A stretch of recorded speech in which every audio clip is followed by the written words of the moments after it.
The moment is here, you can stop your search. It's Comics by Perch. Hey everybody, this is Perch. Comic books and movies have been pretty connected together for a while now. I mean, it's funny. I was having a conversation with someone, and we were talking about how kind of the advent of Iron Man and the MCU really kicked off this next wave of superhero movies. That's true, but if you live through the excitement, and trust me, there was excitement of a world where you had Blade and you had Nick Cage Ghost Rider and you had the X-Men movies and you had a whole like different genre of movies. And, I know it's probably fashionable to say so now, but one thing I really liked about that era versus today's is those movies were very, very different. Whether it was the, Jessica Alba Fantastic Four, was there anyone else in that movie that you kind of remember? Yeah, I know, Chris Evans, but seriously, Jessica Alba, right? Anyway, and then you have Blade, you have Ghost Rider, you have kind of some very different films coming out, and the tone and the feel of those movies was really, really different. And you got a sense that there was kind of a wide variety, and superheroes itself wasn't just the genre. You could have genres inside of superheroes, and I like that. So, we've been living this new era for a while, but one of the downsides is the movies all feel kind of the same. I watched the Werewolf by Night, Disney Plus, show, the special, the one shot. And even there, it was billing itself to be more horror in nature, but it still felt like the Marvel Cinematic Universe. So they had that same tone. There were some of the same jokes and some of the same, like it really, even though it was made and really pushed to be something different, it really wasn't. And I think that's kind of, the big problem. And I think there was a little bit of a wake-up call there when Guardians came out, because Guardians, even though it had some of the same humor, it did feel different and kind of some of the style of what it did. And then it quickly tried to consume to become like everything else. I don't know. I think that's its big issue. Superhero movies for me were better when superhero was kind of the backdrop, and what was really going on were the subgenres within superhero. And then you got kind of a lot of pretty cool stuff. But anyway, this is a mail asking about James Gunn and those movies, and what do I think? So it says, Perch, hey there. As you bring your channel to its eventual end, I was wondering if you had time to give your thoughts on the following. Why not? Question, what are your thoughts about James Gunn's DC movies? Do you think DC Comics still has a chance of doing well at the box office? If Batman only does well at the box office, are we only going to have a series of Batman trilogy movies over and over where Batman keeps getting rebooted every 10 years?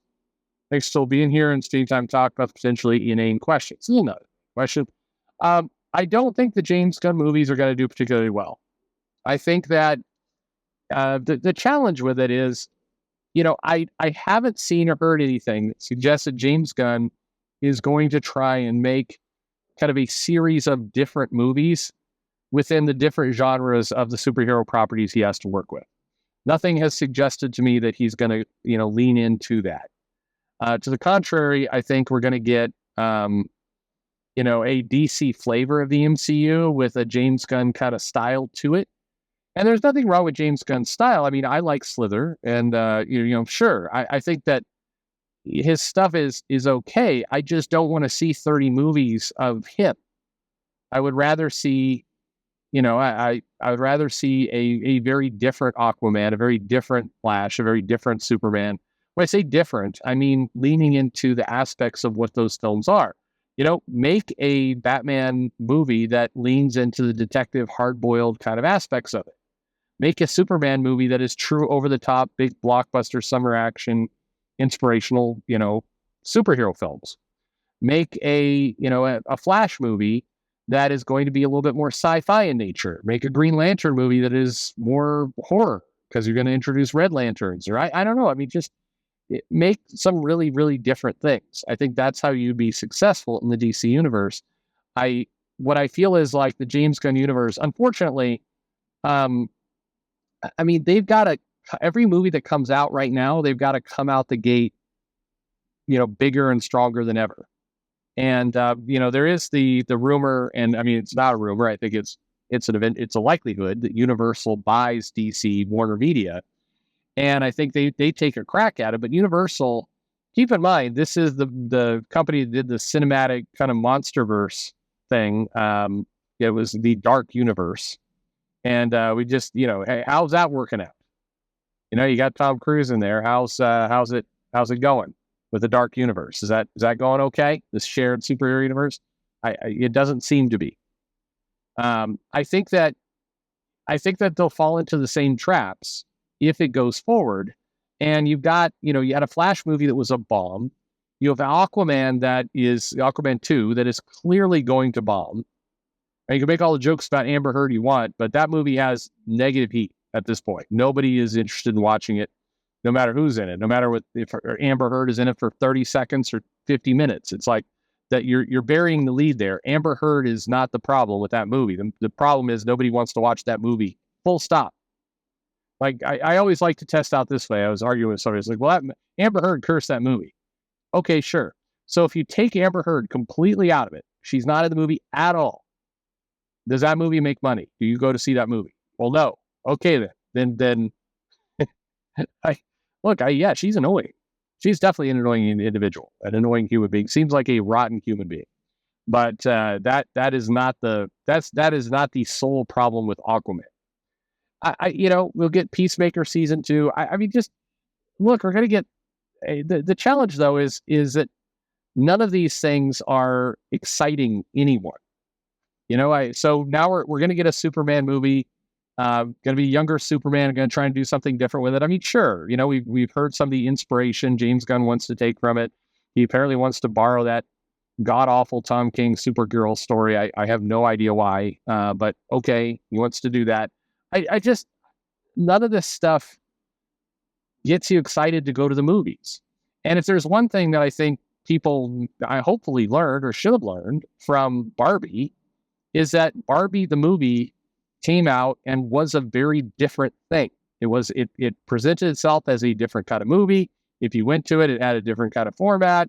It pulled a little bit of nostalgia for, toys. People were curious about like how Ken was going to be treated. Like it pulled in audiences and it worked, but it worked in largely because it was unique and it did different things and it succeeded.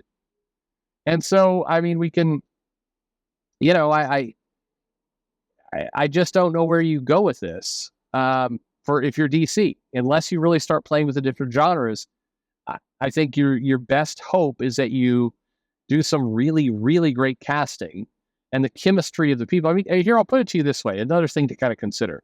The MCU, lots of oh my God, Kevin Feige kind of redefined movies and everything else. But consider for a moment the casting. If there's one thing that probably was brilliant about those movies more than anything else, more than the jokes, more than whatever Feige did and all that, it was the casting. Because basically, you got a movie where you got Robert Downey Jr., who just brought this X factor to the role. He was somebody people wanted to show up, pay money to, and see in a theater, do this character.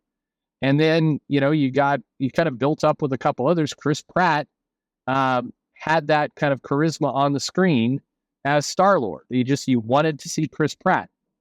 And it wasn't just like niche people. It wasn't people on Twitter who wanted to see Chris Pratt. It was everybody. Robert Downey Jr. did it. Chris Pratt did it. I think, Chris Evans was a solid Captain America and he made money. I don't know that he had that same charisma in that role as those two. Chris Hemsworth, again, people like Thor, but, it didn't have that same kind of explosive buzz factor, so you had you had some good casting. You had people wanting to show up and see these characters. Paul Rudd, Tom Hiddleston. I mean, there were people in there that just you wanted to go to the screen to watch them. Unfortunately, that's tough to do proven by what the movies that have come out. So for DC, they're going to cast these films. They're going to have to put like really kind of brilliant, inspired choices in there. And I think what's more likely is we're going to get some, recognizable kind of up-and-coming people. And then you're going to have cameos by, Kurt Russell will be Jor-El. And it's like, okay, that's the mistake I think that DC has made. They've put, Nicole Kidman, she's in Aquaman, right? As the mom. I think you put people in these movies. I mean, hell, the Snyderverse people, I think casting for Superman was smart. Kevin Costner as the dad, I mean, I would argue that was one of the weaker elements, but if you talk to kind of people at Warner Media, they believe that was one of the stronger ones. So there's this formula of let's put some recognizable people in kind of older cameo roles, and we'll add some jokes here and some comedy there, and then it all works out. I don't know. I look, I'd love to be wrong because we need some really great movies and some great things going out. It's hard not to view this as Me Too effort. That's it. It's just hard not to view it as we need to make our version of the MCU a premise that is. So I don't know. What do you think? Are you excited about the James Gunn movies? Let me know in the comments below. Like and subscribe, of course, and thanks for listening.